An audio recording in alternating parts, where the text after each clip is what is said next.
వి gold trusted gold buyers తాకట్టులో ఉన్న బంగారాన్ని విడిపించి ఈ రోజు ఉన్న మార్కెట్ ధరకే కొనబడును. మరిన్ని వివరాలకు సంప్రదించండి 77107720. నేపాల్ నుంచి మొత్తం అంతా ఆ భీకరమైన వాతావరణం అయితే చూస్తే నిజంగా మన గవర్నమెంట్ వెంటనే చెల్లించింది, వెంటనే రెస్పాండ్ అయిందని చెప్పి ఈ రోజు ఇప్పుడు ఫ్లైట్ దిగి అయితే మనకు విశాఖపట్నం అయితే చేరుకున్నారు. అమ్మ ఏం పేరు మీ పేరు? డి కృష్ణవేణండి. అమ్మ ఎలా ఉంది, ఎలాంటి వాతావరణం చూసారు మీరు నేపాల్లో? చాలా భయం వేసిందండి, రూముల్లోనే ఉండిపోయాం, బయటికి రాలేదు అసలు. అన్నయ్య గారు చంద్రబాబు నాయుడు గారికి అన్నీ చేస్తే ఆయన మేము ఫ్లైట్ వేస్తాం, కంగారు పడకండి, క్షేమంగా వీళ్ళకి చేర్పిస్తాం అన్నారు లోకేష్ బాబును చంద్రబాబు నాయుడు గారు అండి. అదండి మొత్తానికి వచ్చామండి. మాకైతే జరగలేదు, మేము రూముల్లోనే ఉండిపోయామండి, బయటికి వెళ్ళాలి. ఏం జరిగిందమ్మా అసలు అక్కడ? స్టూడెంట్స్ వాళ్ళందరూ ఏదో జాబుల కోసం గొడవటండి.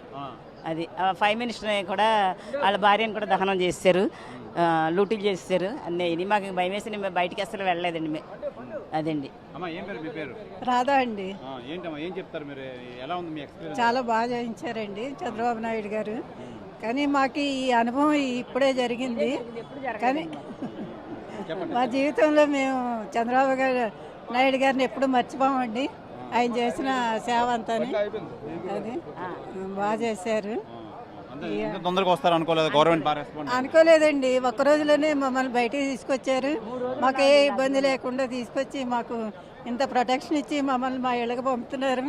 అంతా మాకు చాలా హ్యాపీగా ఉంది. వైజాగ్ కాదండి, కాకినాడ. చంద్రబాబు నాయుడు ఉండిపోయామండి, 3 రోజులు లాడ్జీలో ఉండిపోయాం. వాళ్ళే వండి పెట్టి అన్ని చేసేవారండి. అదండి, చాలా బాగా. నేపాల్ నుంచి వచ్చిన ఏవిఆర్కే మూర్తి గారు మనతో పాటు ఉన్నారు. సార్ చెప్పండి, ఏంటి ఎక్స్పీరియన్స్ ఏంటి, అక్కడ ఏం జరిగింది? అది ఒక భయానకమైన ఎక్స్పీరియన్స్ అండి. మేము నేపాల్కి తిరగడానికి అని చెప్పి ఒక వారం రోజులు 10 మంది కలిసి వెళ్ళాము. మేము వైజాగ్ నుండే వెళ్ళాము, వైజాగ్ సీతమ్మదారండి మేము. ఇక్కడ నుండి వెళ్ళిన తర్వాత 3 రోజులు బాగానే ఉంది. 4వ రోజు మేము ముక్తినాథ్ వెళ్ళాలని చెప్పి పోఖరా అనే ఏరియాలో బస చేసి అక్కడ నుండి ముక్తినాథ్కి వెళ్ళాము. చాలా దూరంగా ఉంటుంది, అడవుల్లో కొండల్లో. అక్కడ నుండి మేము తిరిగి దర్శనం చేసుకుని వచ్చేటప్పటికి మేము ఎక్కడైతే ఉన్నామో హోటల్ పూర్తిగా కాల్చి పడేశారు ఆందోళనకారులు. అది రాజకీయ నాయకుల హోటల్ అనే తర్వాత తెలిసింది. అక్కడ మా సామాన్లన్నీ కూడా రెడ్యూస్ టు యాషెస్ అన్నీ బూడిదైపోయి, కాలి బూడిదైపోయి మేము కట్టుబట్టలతో ఉండిపోయాము అక్కడ. అదే నేపాలీ వాళ్ళందరూ చాలా మంచి వాళ్ళు, మిగతా వాళ్ళు. ఈ కుర్రాళ్ళు కూడా వాళ్ళ తాలూకా జెన్యున్ రీజన్ ఉంటుంది. మేము పక్క హోటల్లో ఆ రోజుకి ఉన్నాము. ఆ మన్నాడు ఉదయం నుండి నేను కలెక్టర్ గారి ఆఫీస్కి ఇక్కడ నేను మెసేజ్ పెట్టాను. అక్కడ నుండి మాకు డైరెక్షన్స్ వచ్చాయి.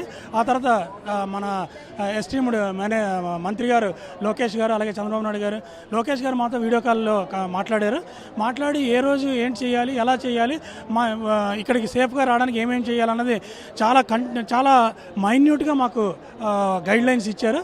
దానివల్ల మేము పోఖరా అనే ఏరియా నుండి కాఠ్మండూకి 10 మంది మేము చార్టర్డ్ ఫ్లైట్లో వచ్చాము. అక్కడ నుండి ఇప్పుడు ఇక్కడికి చేరుకున్నాము.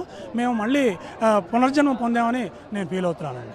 సార్, అంటే ఈ రెస్పాండ్ అయ్యే పరిస్థితి ఎలా ఉంది, ఎలా హ్యాపీ ఫీల్ అయ్యారు, నిజంగా ఎలా రెస్పాండ్ అయింది మన ఏపీ గవర్నమెంట్? అదే చెప్తున్నాను సార్, నేను వాళ్ళు లేకపోతే మేము ఈ రోజు ఇక్కడికి వచ్చేవాళ్ళం కాదు. అదే నేను అందుకే పునర్జన్మ అని చెప్తున్నాను. ముఖ్యంగా మీతో ఎవరు కాంటాక్ట్ అయ్యారు ఏపీ గవర్నమెంట్ నుంచి? అందరూ. నేనైతే డైరెక్ట్గా లోకేష్ బాబు గారితో వీడియో కాల్లో మాట్లాడాను సార్. అలాగే ఏపీ భవన్ రెసిడెంట్ కమిషనర్ మాట్లాడారు, మన కలెక్టర్ గారు ఇక్కడ మాట్లాడారు, అలాగే హోమ్ మినిస్టర్ గారు మాట్లాడారు. అందరూ అడ్మినిస్ట్రేషన్ మొత్తం అంతా కూడా రియల్ టైం గవర్నెన్స్, అలాగే ఎన్ఆర్టీ మొత్తం అందరూ కూడా మాతో మాట్లాడారు. మేము ఏం చేయాలో, ఎలా వెళ్ళాలో, మాకు మొత్తం సేఫ్గా వైజాగ్ రావడానికి ఏమేం చేయాలో వాళ్ళు they have given clear instructions and we have followed and we reached Vizag safely. నా పేరు సత్యనారాయణ అండి, కొరవపు సత్యనారాయణ. మాది ఇక్కడే వైజాగ్ మద్దిలపాలెంలో ఉంటాము.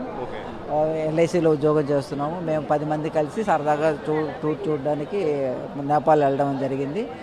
వెళ్ళిన 4 రోజులు 5 రోజులంతా కూడా మాకు అన్నీ కూడా చూసి బాగానే ఉండింది. అంతట్లో మేము ఒక హోటల్లో దిగాము, వేరే ప్లేస్ చూడడానికేమో వెళ్ళిపోయాము. మళ్ళీ వచ్చేటప్పటికల్లా మా హోటల్ అంతా కూడా కాలిపోయింది భయంకరంగా. అన్ని వస్తువులన్నీ కూడా మొత్తం అన్ని బ్యాగులు కూడా మేము 4-5 బ్యాగులు పెడితే ఒక్కొక్క బ్యాగే మిగిలింది. తక్కిన బ్యాగులన్నీ కాలిపోయాయి. వస్తువులు, చీరలు, వీళ్ళందరి డబ్బులు కూడా, బంగారం కూడా కాలిపోయింది. మన వాళ్ళు తెలియక అందరూ చాలా కట్టుబట్టలతో ఉండే టైంలో అలా అటు వెళ్ళిపోతాం. ఇలాగా ఇదేంటి కట్టుబట్టలతో ఉండే టైంలో గవర్నమెంట్ వాళ్ళు, అఫీషియల్ వాళ్ళు మాకు మోరల్ సపోర్ట్ ఇచ్చి చక్కగా ఇవన్నీ కూడా అరేంజ్మెంట్ చేశారు. మాకు పోఖరా నుండి స్పెషల్గా ఫ్లైట్ అరేంజ్మెంట్ కాఠ్మండూకు చేశారు. కాఠ్మండూ నుండి మేము మళ్ళీ డైరెక్ట్గా ఫ్లైట్ అరేంజ్ చేయడం. ఇది నిజంగా అందరూ ఇప్పుడు లోకేష్ గారు కూడా మా టీంతో మాట్లాడారు. హోమ్ మినిస్టర్ గారు కూడా, అనిత గారు కూడా మా టీంతో మాట్లాడారు. అందరూ కూడా కోఆర్డినేషన్ చేసి ఇటు పొలిటికల్ వాళ్ళు, అటు అఫీషియల్స్ వాళ్ళు కూడా అందరూ కూడా చక్కగా మాకు స్పందించి ఇలా తీసుకొచ్చినందుకు చాలా ఆనందంగా. Thank you. తెలుగులో ఫాస్టెస్ట్ న్యూస్ యాప్ ఇప్పుడు కొత్త అవతారంలో 5 సెకండ్లోనే పూర్తి వార్తా సమాచారం మీ చేతిలో. సోషల్ మీడియా ట్రెండ్స్ మీ కళ్ళ ముందుకే live TV and voice search ఆప్షన్స్తో ఇప్పుడే డౌన్లోడ్ చేయండి. యాప్ లింక్ డిస్క్రిప్షన్లో ఉంది.